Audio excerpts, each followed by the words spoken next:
Welcome to Inspire Physics Classes friends. दोस्तों आज मैं आपके लिए लेकर के आ गया हूं बहुत ही अच्छे अच्छे फिजिक्स के क्वेश्चन है। इन क्वेश्चनों को करके दोस्तों आप कहोगे कि वास्तव में क्या क्वेश्चन थे। दोस्तों ये क्वेश्चन है वो सभी आपके प्रीवियस एग्जाम में पूछे हुए हैं और आने वाली एग्जाम की दृष्टि से भी बहुत इंपॉर्टेंट है, क्योंकि दोस्तों यदि आपने पहले एग्जाम दिया होगा तो आपको ऐसे क्वेश्चन आपको जरूर देखने को मिलेंगे अपने एग्जाम में। तो दोस्तों आपको हर एक क्वेश्चन को अनिवार्य करना है और जो भी दोस्तों मैं आपको कंसेप्ट बताता हूँ उसको भी अच्छी तरह से कर लेना है, जिससे कि दोस्तों आप क्या करेंगे दोस्तों, यदि कंसेप्ट इससे आप यदि इन क्वेश्चनों को करेंगे तो दोस्तों आपको ऐसा है नहीं, इस कंसेप्ट या आधारित यदि और कोई भी क्वेश्चन पूछा जाता है तो आप उनको आसानी से कर सकते हैं। तो देखते हैं आज का हमारा पहला क्वेश्चन है। जो हमारा आज का पहला क्वेश्चन है इसमें आपको क्या दिया हुआ है कि किन्हीं दो समतल दर्पणों के बीच कितना कोण होना चाहिए जिससे भी किसी आपतन कोण के लिए आपतित किरण एवं दोनों दर्पणों से परावर्तित किरण एक दूसरे के समांतर रहे। यानी दोस्तों इस क्वेश्चन में आपको क्या बताना है कि आपके पास यानी दोस्तों कोई दो समतल दर्पण है तो इनके मध्य का एंगल क्या होना चाहिए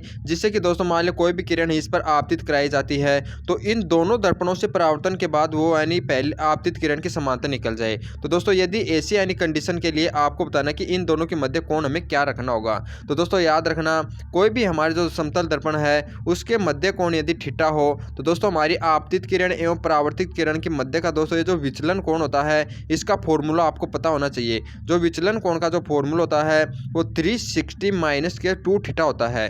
दोस्तों यहाँ पर हमें क्या दिया हुआ कि दोनों जो किरण है वो यानी आपतित किरण से परावर्तित किरण के समांतर है। यानी दोस्तों यहाँ पर जो विचलन कोण है हमें कितना दिया हुआ है 180 डिग्री दिया हुआ है, यानी विपरीत डायरेक्शन में है। तो यानी दोस्तों जो बीच का जो थीटा कोण होता है यानी कि इसके बीच का कोण होता है ये हमें प्राप्त हो जाएगा कितना होगा। तो यहाँ पर दोस्तों अपन यदि 180 रखेंगे और इक्वल टू में अपन रखेंगे 360 और माइनस के 2 थीटा। यदि दोस्तों अपन इसको सोल्व करेंगे तो हमारा थीटा इक्वल टू हमारा 90 डिग्री निकल कर आ जाएगा। यानी 360 को इधर लाएंगे तो हमारा माइनस के 180 हो जाएगा, माइनस के 180 को अपन 2 से डिवाइड करेंगे तो हमारा 90 डिग्री बच जाएगा। तो दोस्तों ये क्वेश्चन है ये बहुत ही इंपॉर्टेंट है, ये क्वेश्चन आपके एग्जाम में बार बार पूछा गया है। यानी दोस्तों कोई भी यानी समतल दर्पण है उसे यदि आपतित किरण है वो परावर्तित किरण के यदि समांतर हो तो उनके मध्य एंगल कितना होना चाहिए। तो इसका राइट हो जाएगा ऑप्शन नंबर बी वाला। यानी दोनों एंगल यदि आपस में परपेंडिकुलर होंगे यानी लंबवत होंगे 90 डिग्री होंगे तो हमारी जो आपतित किरण एवं जो परावर्तित किरण है वो हमारी क्या होगी एक दूसरे के समांतर होंगी। तो दोस्तों क्वेश्चन है ये बहुत अच्छा, इसको नोट कर लें, ये इसका राइट हो जाएगा ऑप्शन नंबर बी वाला। और दोस्तों यानी जो विचलन कोण है यानी आपतित एवं परावर्तित किरणों का जो विचलन कोण का जो फॉर्मूला होता है सिग्मा, ये भी आपको याद रखना कितना होता है। इसका फॉर्मूला होता है 360 माइनस के 2 थीटा। अब देखते हैं आपके लिए नेक्स्ट क्वेश्चन है। हमारा जो सेकेंड क्वेश्चन है इसमें क्या दिया हुआ है कि रेटिना पर बना प्रतिबिंब होता है। दोस्तों आपको बताना कि हमारा जो आँख का यानी कि जो रेटिना होता है ये इसका यानी यहाँ पर लेंस होता है। तो इस रेटिना पर दोस्तों हमारा जो वस्तु का जो बिंब यानी प्रतिबिंब बनता है वो आपको बताना कि उल्टा या वास्तविक बनेगा, सीधा और काल्पनिक, सीधा और वास्तविक या उल्टा और काल्पनिक। दोस्तों आपको बताना है यहाँ पर ये प्रतिबिंब कैसा बनता है। दोस्तों आपको पता होगा यानी हमारा जो नेत्र होता है दोस्तों यहाँ पर जो नेत्र लेंस होता है उत्तल के आकार का होता है और हम जानते हैं दोस्तों उत्तल के आकार के कारण जो हमारा जो वस्तु का जो प्रतिबिंब बनता है वो हमेशा दोस्तों वास्तविक एवं उल्टा बनता है। तो इसलिए इसका जो राइट आंसर हो जाएगा वो जाएगा हमारा ऑप्शन नंबर ए वाला। यानी दोस्तों जो रेटिना पर जो हमारा प्रतिबिंब बनता है वो हमारा वास्तविक बनता है और उल्टा बनता है। तो इसका राइट आंसर जाएगा ऑप्शन नंबर ए वाला। दोस्तों याद रखना ये क्वेश्चन भी बहुत इंपॉर्टेंट है, बार बार पूछा जाता है। तो आपको डायरेक्ट याद रखना जो आँख का हमारा जो रेटिना होता है उस पर जो बनने वाला प्रतिबिंब होता है वो हमारा उल्टा होता है और वास्तविक होता है। तो इसका राइट हो जाएगा ऑप्शन नंबर ए वाला। अब देखते हैं आपके लिए आज का थर्ड क्वेश्चन है। दोस्तों थर्ड क्वेश्चन है इसमें क्या दिया हुआ कि यदि चालक तारों से बनी एक कुंडली को स्थायी चुंबकीय ध्रुवों के बीच घूर्णन कराया जाए तो इसकी गति का कारण धारा उत्पन्न होती है, तो इस उपकरण को कहते हैं। दोस्तों आपको क्या दिया हो कि आपके पास यानी दोस्तों कोई हमारी चुंबक है उसके मध्य में यानी कोई यानी कि चालक तारों से बनी हुई एक कुंडली है, उसके यदि दोस्तों अपन घूर्णन कराते हैं तो इस कुंडली में धारा उत्पन्न होती है। दोस्तों यानी ये प्रक्रिया जिस उपकरण में होती है वो आपको उपकरण का नाम बताना क्या होती है।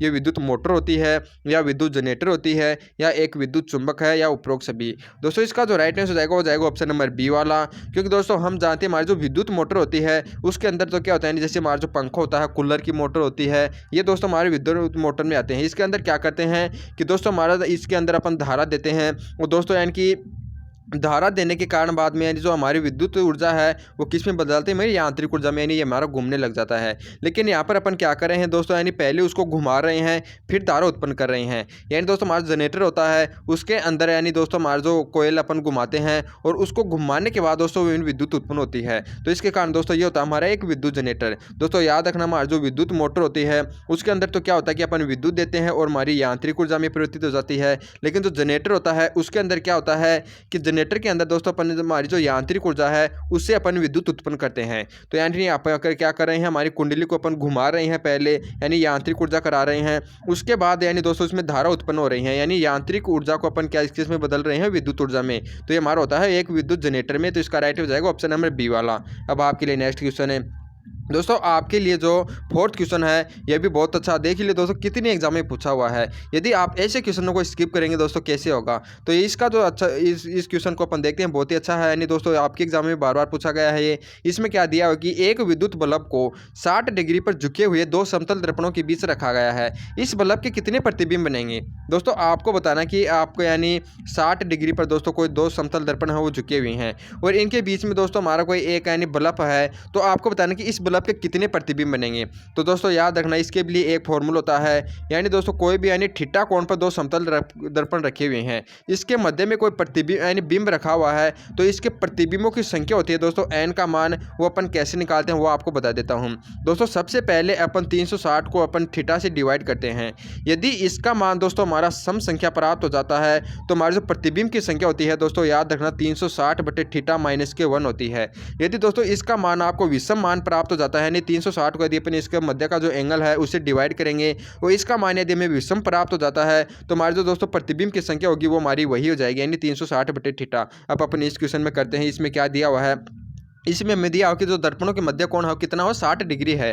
तो यानी दोस्तों इसके मध्य 60 डिग्री हो गया, तो अपन सबसे पहले निकालेंगे 360 अपॉन में थीटा यानी 60 का मान। और दोस्तों इसका मान हमारा कितना प्राप्त हो गया, इससे ये कट जाएगा यानी 6 प्राप्त हो गया। और दोस्तों मैंने आपको बताया था कि जो हमारी प्रतिबिंबों की संख्या है यदि इसका मान आपके पास सम प्राप्त हो जाता है तो प्रतिबिंबों की संख्या होती है वो 360 बटे थीटा माइनस के 1 होती है, यानी हमारा 6 में से अपन 1 घटाएंगे तो हमारा कितना बच जाएगा 5 है। तो इसका राइट हो जाएगा ऑप्शन नंबर सी वाला। दोस्तों क्वेश्चन बहुत ही इंपॉर्टेंट है, इस क्वेश्चन को दोस्तों बिल्कुल भी स्किप नहीं करना। दोस्तों मैंने आपको दोनों जो फॉर्मूले बताए हैं और उनकी जो कंडीशन बताई है, आपके एग्जाम में इन्हीं कंडीशन पे क्वेश्चन पूछे जाते हैं, तो आपको इनको अच्छी तरह से कर लेना है। यानी एक विद्युत बल्ब को यदि 60 डिग्री पर झुके हुए दो समतलों के बीच रखा जाता है तो जो प्रतिबिंब बनेंगे वो कितने बनेंगे, हमारे 5 बन जाएंगे। तो इसका राइट हो जाएगा ऑप्शन नंबर सी वाला।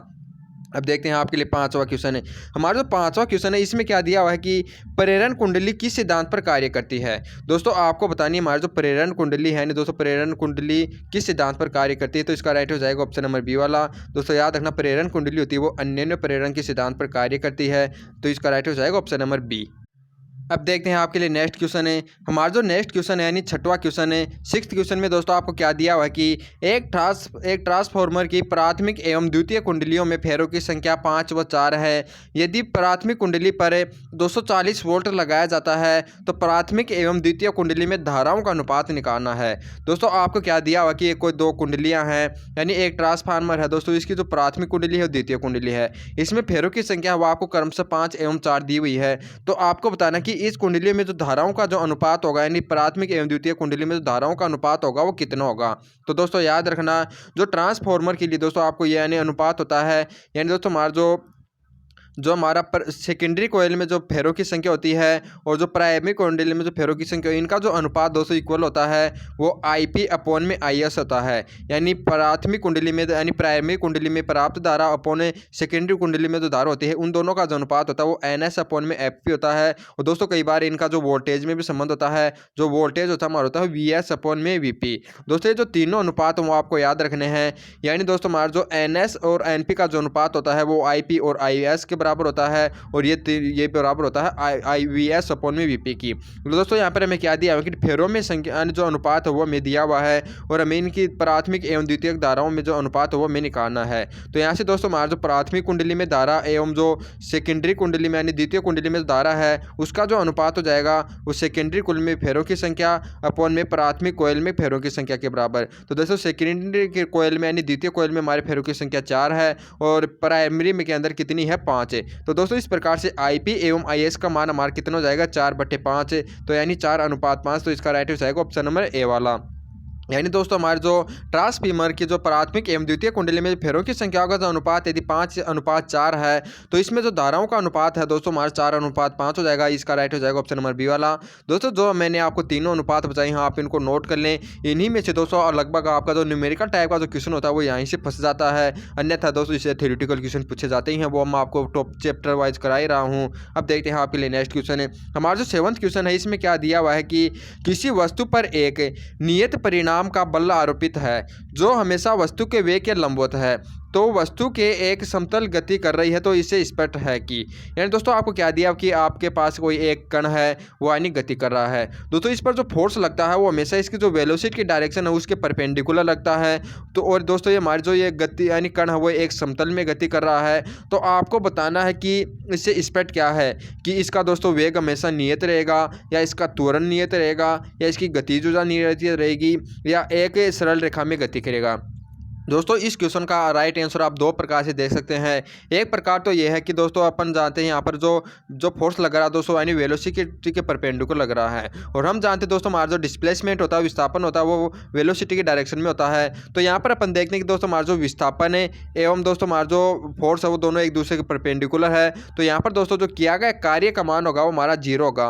वो कार्य ऊर्जा प्रमेय से आपने पढ़ा होगा कि दोस्तों हमारी जो ऊर्जा होती है वो हमारे किए गए कार्य के बराबर होती है। तो यहाँ पर दोस्तों ये अगर किया गया कार्य मान है 0 है, तो ऊर्जा में जो परिवर्तन होगा वो भी हमारा 0 हो जाएगा। इसका मतलब क्या हो गया कि वस्तु की गति जो हमारे यहाँ पर नियत रहेगी, यानी दोस्तों हमारा जो किसी बल के कारण जो ऊर्जा में परिवर्तन होता है वो किए गए कार्य के बराबर होता है। तो यहाँ पर फोर्स एवं जो डिस्प्लेसमेंट है वो परपेंडिकुलर है, तो किया गया कार्य तो हमारा 0 हो जाएगा। इसके कारण दोस्तों हमारा जो ऊर्जा में परिवर्तन होगा वो 0 होगा। तो इसका अपन कह सकते हैं यदि ऊर्जा में परिवर्तन है तो इसका 0 है, तो इसका मतलब क्या है कि वस्तु की गतिज ऊर्जा है वो हमारी क्या रहेगी, नियत रहेगी, कांस्टेंट रहेगी। तो इसका राइट हो जाएगा ऑप्शन नंबर सी वाला। तो अब देखते हैं दोस्तों आपके लिए नेक्स्ट क्वेश्चन है। हमारा जो 8वां क्वेश्चन है, इसमें क्या दिया हुआ है कि एक नियत बल के प्रभाव में गतिशील m द्रव्यमान की वस्तु द्वारा विराम से गति प्रारंभ कर s दूरी तय करने पर उसकी प्राप्त गतिज ऊर्जा समानुपाती होती है। दोस्तों आपको बताना है कि दोस्तों हमारा कोई एक कण है, उस पर यानी कोई बल अपन बल कार्य कराते हैं F, तो इसके कारण दोस्तों इसमें s विस्थापन उत्पन्न होता है। तो आपको बताना है कि इसकी जो गतिज ऊर्जा होगी वह द्रव्यमान के साथ किस प्रकार की समानुपाती होगी। दोस्तों आपने पढ़ा होगा कि जो हमारा काइनेटिक एनर्जी का जो फॉर्मूला है वो 1/2 mv² होता है।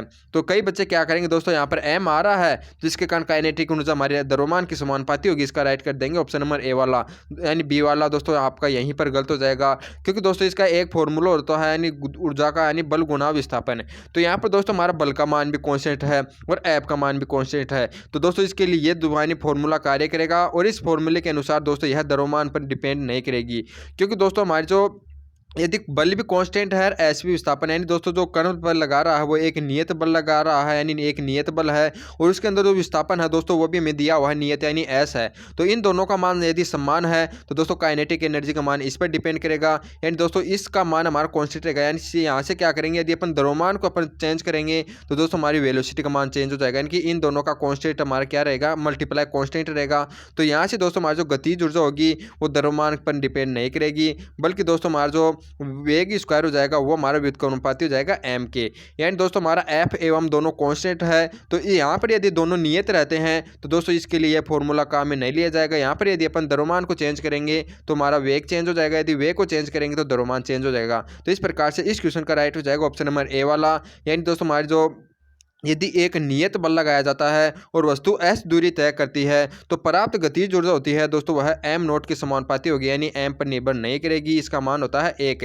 तो इस प्रकार इसका राइट हो जाएगा ऑप्शन नंबर ए वाला। अब है नेक्स्ट क्वेश्चन है आपके लिए जो 9th क्वेश्चन है, इसमें क्या दिया हो कि लालटेन की बत्ती में मिट्टी का तेल चढ़ जाता है क्योंकि, यानी दोस्तों हमारी जो लालटेन की जो बत्ती होती है इसके यानी दोस्तों अपन इसको जलाते हैं तो यानी जल जाती है, यानी दोस्तों नीचे जो मिट्टी का तेल भरा हुआ तो ऊपर कैसे चढ़ता है वो आपको ये बताना है। दोस्तों इसका राइट हो जाएगा ऑप्शन नंबर ए वाला। यानी मिट्टी के पृष्ठ तनाव के कारण, मिट्टी का जो तेल होता है उसके पृष्ठ तनाव के कारण, यानी जो मिट्टी का तेल है ना दोस्तों, इसके पृष्ठ तनाव के कारण क्या होता है, यानी केशिकत्व के कारण यहाँ पर ऊपर चढ़ जाता है। यानी हमारा जो धागा होता है, यानी कोई भी यानी दोस्तों रस्सी होती है एवं केरोसिन होता है, इसके मध्य का जो आसंजक बल है दोस्तों हमारा अधिक होता है, यानी पृष्ठ तनाव अधिक होने का कारण, जिससे कि दोस्तों केशिकत्व के कारण यहाँ पर ऊपर चढ़ जाती है और दोस्तों यहाँ पर यानी हमारी चिमनी यानी जल जाती है। तो लालटेन की बत्ती के अंदर जो मिट्टी का तेल ऊपर चढ़ता है वो चढ़ता है मिट्टी के पृष्ठ तनाव के कारण। तो इसका राइट हो जाएगा ऑप्शन नंबर ए वाला। अब आपके लिए आज का अंतिम क्वेश्चन है। जो अंतिम क्वेश्चन है दोस्तों ये भी बहुत अच्छा है, ये भी एग्जाम में बार बार पूछा जाता है। इसमें क्या दिया हो कि 8 त्रिज्या के एक साबुन के बुलबुले को बनाने में किए गए कार्य का मान है। दोस्तों आपको बताना कि आपके पास एक 8 त्रिज्या का बुलबुला है, यदि आपको इसका निर्माण कराना है तो इसको बनाने में जो किया गया कार्य होगा वो आपको बताना किसके बराबर होगा। तो दोस्तों याद रखना, इस बुलबुले को बनाने में जो किया गया कार्य होगा वो जितनी इसकी पृष्ठीय ऊर्जा होगी उसके बराबर हो जाएगा। दोस्तों इसकी जो पृष्ठीय ऊर्जा में जितना यानी बढ़ेगी उतना ही दोस्तों में इसको बनाने में कार्य किया जाएगा। तो यदि दोस्तों 8 त्रिज्या की यानी बूंद के लिए जो हमारी पृष्ठीय ऊर्जा का फॉर्मूला है वो आपको पता होना चाहिए कितना होता है। दोस्तों साबुन के लिए जो पृष्ठीय ऊर्जा का जो फॉर्मूला होता है वो 8TA होता है। यानी दोस्तों ए यानी इसका जो पृष्ठीय क्षेत्रफल है और टी इसका पृष्ठ तनाव है। इसको दोस्तों अपन इस प्रकार भी लिख सकते हैं, यानी 8T और ए का मान हो जाएगा πr²। तो इस प्रकार से इसका राइट हो जाएगा ऑप्शन नंबर ए वाला। यानी दोस्तों 8 त्रिज्या की एक बूंद को यदि हमें बनाना है तो इसको जो बनाने में किया गया कार्य हो जाएगा वो हमारा कितना हो जाएगा 8πr²T। यानी दोस्तों इसकी जो जितनी पृष्ठीय ऊर्जा होगी उतना ही इसको बनाने में किया गया कार्य होगा। तो हम जानते हैं पृष्ठीय ऊर्जा का फॉर्मूला होता है 8TA, तो यानी जो किया गया कार्य होगा वो भी इसके बराबर हो जाएगा। दोस्तों इसी क्वेश्चन के साथ आपके जो आज के 10 क्वेश्चन है या आप बोल सकते हैं इसको मॉक टेस्ट हैं या दोस्तों सुपर 10 कॉन्स्टेंट है, ये आपका आज कंप्लीट होते हैं। दोस्तों ये क्वेश्चन आपको कैसे लगे आप कमेंट करके जरूर बताइएगा। दोस्तों ये क्वेश्चन आपको वास्तव में अच्छे लगे हो, आपको हेल्पफुल लगे हो तो दोस्तों सभी बच्चे ईमानदारी के साथ इस वीडियो को कम से कम 3 बच्चों के पास जरूर शेयर करेंगे, जिससे कि दोस्तों आपकी हमारा जो चैनल है इसका लेवल बढ़े और दोस्तों हम आपके लिए इतने ही अच्छे अच्छे क्वेश्चन और प्रोवाइड करा सके। दोस्तों हम आपको मिलते हैं ऐसे ही अच्छे अच्छे क्वेश्चनों के साथ नेक्स्ट वीडियो में। तब तक आप सभी को जय हिंद। आप अपनी पढ़ाई को रेगुलर चालू कर रखिए। दोस्तों आपका जो 2021 का जो टारगेट है इसको अवश्य कंप्लीट करना है। जय हिंद दोस्तों।